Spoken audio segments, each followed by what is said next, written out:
Ladies and gentlemen, good evening and welcome back to our YouTube channel once again. And it is my hope and prayer that this video is actually going to find you guys in good health. Personally, I am fine as you can see. Kisumu is also fantastic. And maybe you could also let me know where you're watching the video from. The county or the country in case you are out of the republic. Ladies and gentlemen, I've always opined on this platform that in politics, nothing happens out of mere coincidence. And that everything in politics is normally well planned, well scripted, and executed to achieve a specific political objective. Nothing in politics just happens for the sake of it. On 2nd day of January 2024, William Ruto attended the funeral to the father to John Methu, the senator for Nyandarua. He was accompanied by almost the entire Kenya Kwanza brigades. And William Ruto used that occasion to set the mood for his 2027 presidential campaign. I want you guys to pay very close attention and listen to the body language of William Ruto and the tone, because remember, second was just the second day of the year. In this situation, politics ought not to have been part of that particular event. But William Ruto decided to set the tone on that day. Mimi nataka niwaulize watu wa Nyandarua, hii program ya housing ambayo itapatia vijana hapa Nyandarua kazi 5,000. Niendelee naye ama ningojee hawa watu watupatie ruhusa? Tuendelee. Ile program ambayo tumepitisha iko kwa katiba ya Kenya. Katiba inasema kila Mkenya, na katiba ndio supreme. Haikuandikwa na rais, katiba iliandikwa na Wakenya. Si ni kweli? There's a reason why I've played for you that clip. And I'm coming back to it because it's going to form part and parcel of this analysis. Yesterday, Raila Odinga celebrated his birthday in Malindi. And David Murathe, who is a close associate of the former President Uhuru Kenyatta, made a statement that for me is significant politically speaking. According to Murathe, Raila Odinga is still their pick for the 2027 presidential race. But he added that should Raila Odinga refuse, he will consider Joho and Kalonzo as options.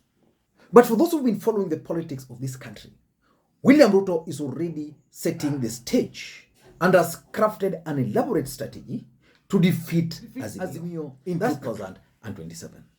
So in this video, I want us to do a critical analysis about this William Ruto's leaked strategy. But before we do that, for those who are watching this channel for the first time, please take a second or two, click that subscribe button so that next time we produce a video like this, YouTube will automatically notify you. And to the subscribers, I want to continue thanking you guys for your continued support. Because without that support, this channel cannot be where it is. Ladies and gentlemen, without any further ado, allow me to dive in. Ladies and gentlemen, William Ruto is going to 2027 election, which is still very far away, with the serious political challenges. He's facing these 4 challenges. The first challenge that William Ruto is currently facing is that he made promises to Kenyans. But those promises are yet to be met.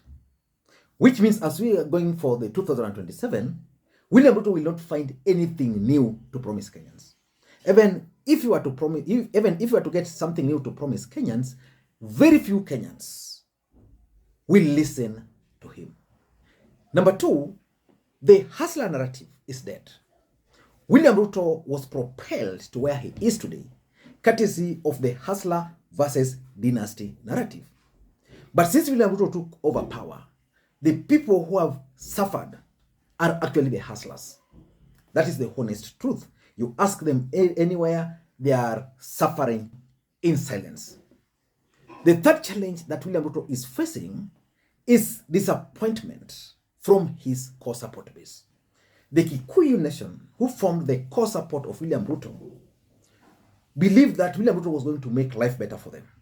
Today, if you go to Kamukunji traders, if you go to Nyamakima, they are regretting why they never listened to Uhuru Muigai Kenyatta. Those who are dealing in Mtomba, the other day I was watching a clip where someone was saying that a container which they would use like 1 million to ship is now almost 4 million Kenya shillings to ship. So they are disappointed.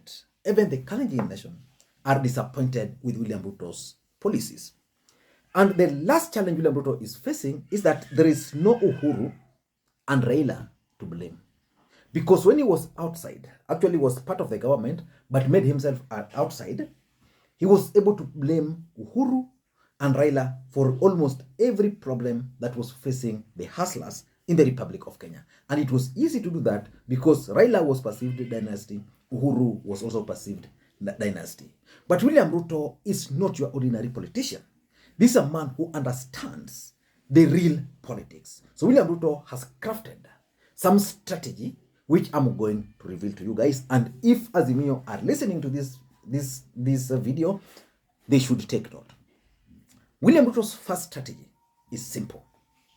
Accumulate an insurmountable war chest. Pesa. Money. Why do you think William Ruto is interested in overtaxing Kenyans? Why? Why do you think William Ruto is so keen on house levy?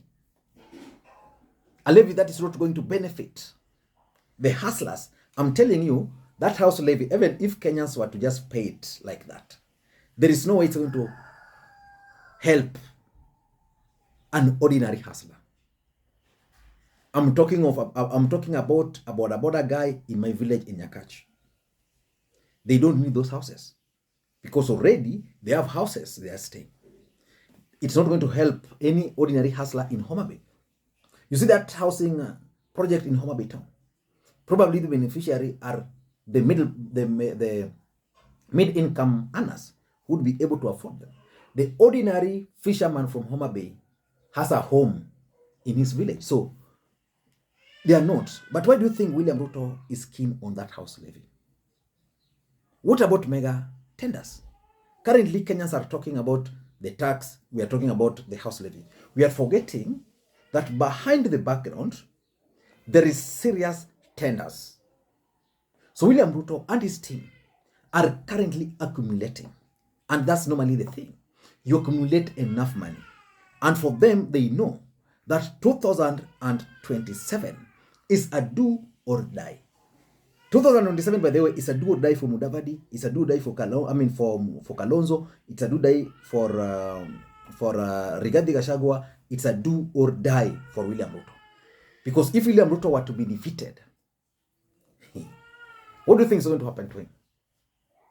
So the truth is, they are busy accumulating enough war chest so that by the time we'll be going for the election, William Ruto will have enough money to pump. If he was able to buy people left, right, and center, and he was not the president, I want you to start monitoring the kind of budgetary allocations which will be going towards the office of the president and the office of the deputy president, because those monies will be for campaigns. So that's number one.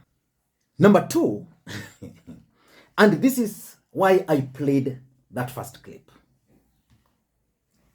William Ruto and his team have crafted a strategy of shifting the blame for policy failures. They are calling it sabotage. Their focus now is on the judiciary.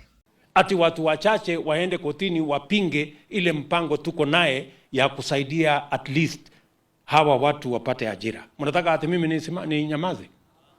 Bana. Because they know that, even if today you were to give William Ruto everything he needs for that house levy, by the time we'll be going for 2027, the truth is very few Kenyans would have benefited from employment from those projects. And I like giving an example. In Homa Bay, that project is ongoing. I don't know how it has changed. If you go to Homa Bay today, whether the impact is being felt. Another one is getting finished here in Makasembo, which was started by Uhuru Kenyatta.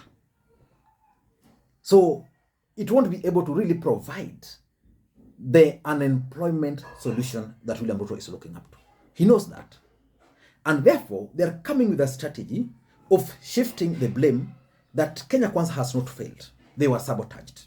They were sabotaged by the people they are calling cartels in court. People they are calling state capture guys in quotes. See, they are in power, but still they are blaming people. They are calling for sabotage, and William Ruto is very clear and very sharp. Today, if you listen to any Kenya Kwanza leader speaking, their tone is simple, and that's the brief. Shift the blame. That as you wanted to do this, you wanted to do that, we are not able to do it because we are being sabotaged. I don't know how Azimio will be able to counter that, but gullible Kenyans will soon start buying the idea that William Ruto is being sabotaged. And again, the reason why they are doing that is because they are trying so hard to link Uhuru and Raila to all this. Remember, even in Ruiru the other day, they went and pulled down some houses. The residents there resisted.